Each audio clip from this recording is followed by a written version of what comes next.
नमस्कार दोस्तों, पीडब्ल्यू ज्ञान कोश पर एक बार फिर से आपका बहुत बहुत स्वागत है।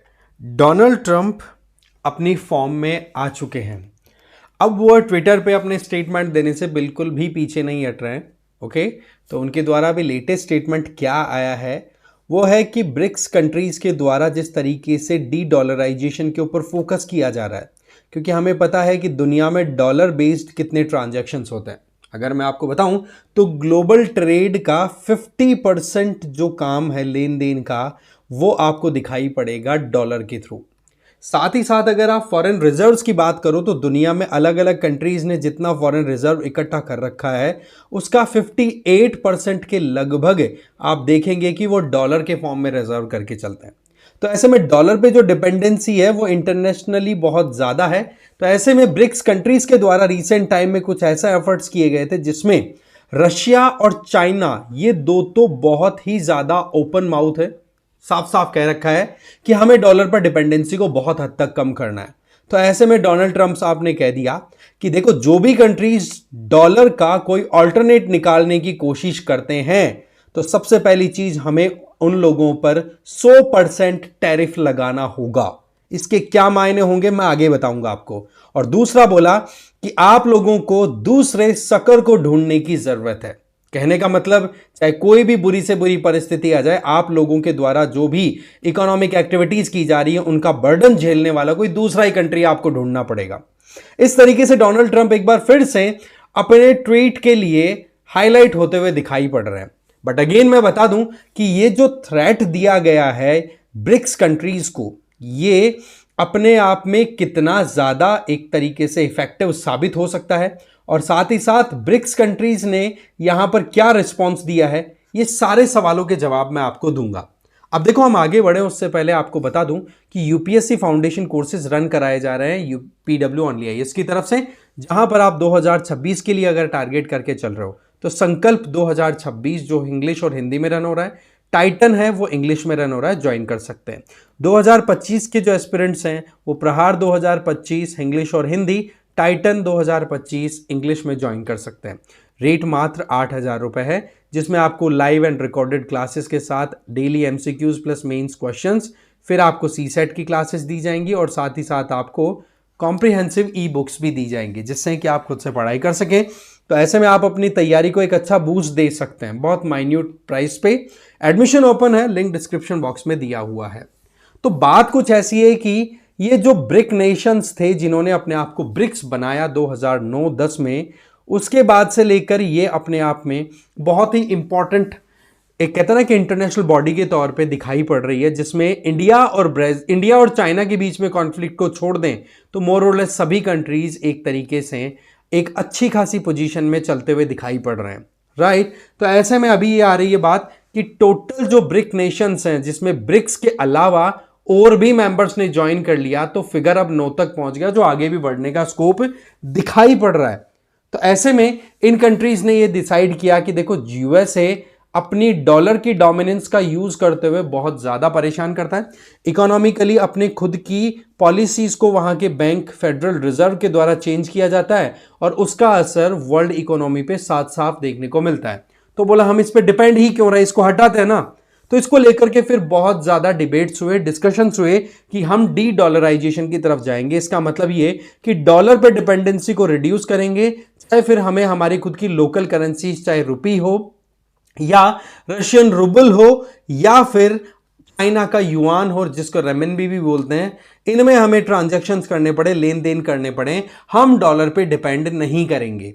इसको लेकर के चाइना रशिया तो बिल्कुल क्लियर है, बट वहीं पर इंडिया या फिर दूसरे जो कंट्रीज हैं उनका स्टैंड थोड़ा डिफरेंट है। तो फिर ऑप्शन ये निकल के भी आया कि चलो, अगर हम एक दूसरे की करेंसीज में लेन देन करेंगे तो वहां पर हो सकता है चैलेंज आए कि इनमें से किसकी करेंसी को ज्यादा मौका मिले। अब चाइना अगर अपने युआन को ज्यादा प्रमोट कर देता है तो वो देखो इंडियन इंटरेस्ट के खिलाफ चला जाएगा, हमारे रूपी के खिलाफ में। हम खुद चाहते हैं कि हम हमारी इकोनॉमी को, हमारी करेंसी को ग्लोबलाइज करें। तो ऐसे में एक कॉमन करेंसी निकालने की भी बात आई थी ब्रिक्स में, बट अगेन इसको कौन टैकल करेगा, किस तरीके से इसको आगे बढ़ाया जाएगा, उस पर अभी तक कोई एग्रीमेंट बना नहीं। तो ऐसे में इस पे हम ये नहीं कह सकते कि जी हम इस बात को कंप्लीटली इंप्लीमेंट करने वाले हैं कि हाँ जी, डॉलर पे डिपेंडेंस मिनिमम या जीरो कर देंगे। बट वहीं पर ट्रंप की जो अप्रोच है, इस अप्रोच को इकोनॉमिक्स में एक नया टर्म के तौर पे डिफाइन कर दिया गया है। ठीक है, इसको बोला जाता है ट्रंपोनॉमिक्स। क्या बोलते हैं हम इसको? ट्रंपोनॉमिक्स। जिसमें क्या देखते हैं कि यूएसए के प्रेसिडेंट डोनाल्ड ट्रंप के द्वारा जो एक्शंस लिए जाते हैं, जिसमें वो क्या करते हैं, अपने खुद के लोकल बिजनेस को डीरेगुलेट करते हैं जिससे कि न्यू एंट्रेंट्स अपने बिजनेस स्टार्ट कर सके, टैक्स रिड्यूस करते हैं जिससे कि लोकल्स को बेनिफिट हो सके, अमेरिका फर्स्ट की पॉलिसी पे चलते हैं कि बाहर के लोगों को और बाहर की कंपनियों को हमें फायदा नहीं उठाने देना है, और कहीं पर भी ट्रेड डेफिसिट अगर हो रहा है तो उसको रिड्यूस करना है। दैट मीन्स जो भी हम इंपोर्ट करते हैं उसके ऊपर टैरिफ इतना बढ़ा देंगे जिससे कि बाहर के देश हमारे देश के अंदर माल बेच ही नहीं पाएंगे और हम घाटे में नहीं जाएंगे। तो इस बात को अगर देखें तो डोनाल्ड ट्रंप ने अपने फर्स्ट टेन्योर के टाइम पे भी इंप्लीमेंट किया, बट उसका फायदा ज्यादातर रूरल एरियाज की इकोनॉमी को तो मिला, बट मेजर जो पार्ट है उनकी अर्बन इकोनॉमी, उसको फायदा नहीं हुआ। ऐसे में बहुत ज्यादा नुकसान और बहुत ज्यादा क्रिटिसिज्म का सामना भी करना पड़ा था डोनाल्ड ट्रंप को, क्योंकि इसमें सीधी बात है कि अगर ट्रंप अपनी पॉलिसीज के चलते टैरिफ्स राइज करते हैं, जैसे कि डोनाल्ड ट्रंप ने अभी रिसेंट टाइम में जिन कंट्रीज को या जिन इंस्टीट्यूशंस को धमकी दी है, उनमें सबसे पहले तो मैक्सिको, चाइना और कनाडा, ये 3 कंट्रीज को टारगेट किया, जिसमें ये कहा कि हम आपके ऊपर 25% से ज्यादा टैरिफ बढ़ाने वाले हैं। तो कनाडा के prime minister Justin Trudeau USA जाते हैं और elected president of US Donald Trump के साथ मीटिंग करते हैं। तो इसमें एक चीज निकल के आई कि डोनाल्ड ट्रंप इस तरीके के जो टैरिफ राइज करने की बात करते हैं, जैसे कि ब्रिक्स को कहा कि हम आप लोगों पे 100% टैरिफ बढ़ा देंगे। इसका मतलब सिंपल है कि जो भी प्रोडक्ट ब्रिक्स कंट्रीज के द्वारा यूएसए के मार्केट में सेल किया जाता है, बोले उसके ऊपर जस्ट डबल प्राइस कर दी जाएगी यूएस गवर्नमेंट के द्वारा। तो ऐसे में वो प्रोडक्ट यूएसए में खरीदने लायक ही नहीं रहेंगे। तो इस बात को लेकर के कनाडा को भी धमकी दी थी, तो कनाडा के प्राइम मिनिस्टर पहुंच गए यूएसए में बात करने। तो इसमें एक चीज निकल के आई कि ट्रंप है ना, जब भी बायलैटरल नेगोशिएशंस होंगे ना, तो उनमें अपना अपर हैंड रखना चाहते हैं, और उस अपर हैंड के लिए पहले ही ये कह देते हैं कि भाई हम इतना टैक्स बढ़ा देंगे अगर आप हमारी टर्म्स एंड कंडीशन में नहीं चलते हो। तो बातचीत जब होगी तो ट्रंप की एक कहते ना कि पकड़ थोड़ी ऊंची रहेगी। बट अगेन मैं बता दूं कि ब्रिक्स कंट्रीज है ना, इनमें से अभी तक रशिया ने तो अपना ऑब्जेक्शन सीधा स्टेटमेंट के तौर पे दे भी दिया है, जिसमें आप देखेंगे रशिया की तरफ से क्रेमलिन स्पोक्समैन है, उनके द्वारा कहा कि जिस तरीके से United states of America force create करने की कोशिश कर रहा है इकोनॉमिक टर्म्स में, तो बोले दूसरे कंट्रीज अब लगातार डॉलर की इस डोमिनेंस, इस प्रेजेंस को रिड्यूस करना चाहते हैं, डिपेंडेंस को रिड्यूस करना चाहते हैं। और इस तरीके से ट्रंप और एग्रेसिव दिखे तो ये मान के चलो कि लोग नेशनल करेंसीज में ट्रेड ज्यादा करने लगेंगे। तो रशिया ने तो सीधा ओपनली आके क्रिटिसाइज कर दिया। चाइना ऑलरेडी यूएसए पे डिपेंडेंसी रिड्यूस करना चाहता है। बट इंडिया की जब बात आती है तो दोस्तों हमें एक चीज समझनी होगी कि हम हमारे यहां से अमेरिका को precious stone, pharmaceutical, woven clothing, textile, ठीक है, मिनरल फ्यूल, ये एक्सपोर्ट किया करते हैं, और सम इंजीनियरिंग गुड्स भी। तो ऐसे में हमारा यूएसए को एक्सपोर्ट जाता है लगभग 40 बिलियन डॉलर से भी ज्यादा। वहीं पर हम यूएसए से इंपोर्ट करते हैं लगभग 21 बिलियन डॉलर के आसपास। इसका मतलब हम क्या बात करेंगे, 20 बिलियन के आसपास में इंपोर्ट है, तो हम ट्रेड सरप्लस में है, तो हम यूएसए को बेचते ज्यादा हैं।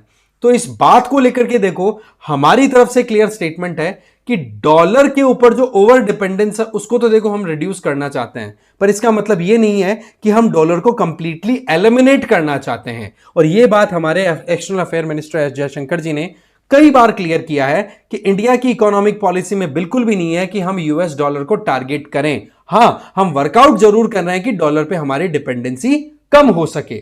इसका मतलब यह है कि ट्रंप के द्वारा जो कुछ भी अभी बात कही गई है, पहली चीज तो हमें यह समझनी पड़ेगी कि ट्रंप अगर टैरिफ को 100% राइज करते हैं तो इसका मतलब वहां पर प्रोडक्ट लगभग 2 गुना भाव में इंपोर्ट होंगे। इसका मतलब नुकसान किसको होगा, आप ये बताओ। अगर जनरल इकोनॉमिक्स की हम बात करें, भाई वहां के लोकल्स को जो सस्ते में माल खरीद रहे हैं उनको अब डबल भाव में चीज खरीदनी पड़ेगी, तो एक्चुअल में तो प्राइस का बर्डन वहां के लोकल्स पे आएगा, जबकि ट्रंप उनको यह ज्ञान दे रहे हैं कि आप लोगों के ऊपर टैरिफ का कोई असर नहीं पड़ेगा। बट अगेन ट्रंप ने कह दिया, वो जरूरी नहीं कि इंप्लीमेंट ही हो, बट अगेन ट्रंप ने जो कह दिया वो इंप्लीमेंट ही हो। वहां पर ट्रंप नेगोशिएशन में अपना अपर हैंड रखना चाहते हैं, जो मैं आपको ऑलरेडी बता चुका हूं।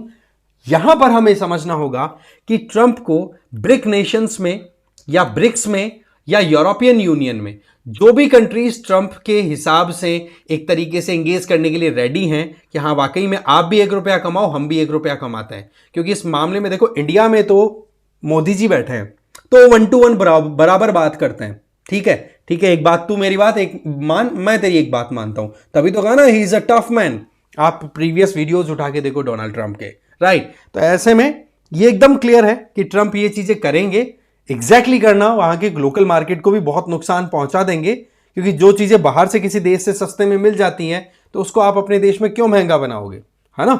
आप बनाओ वो चीजें जो आप बना सकते हैं, राइट। तो ये है पूरा खेल ट्रंपोनॉमिक्स के चलते।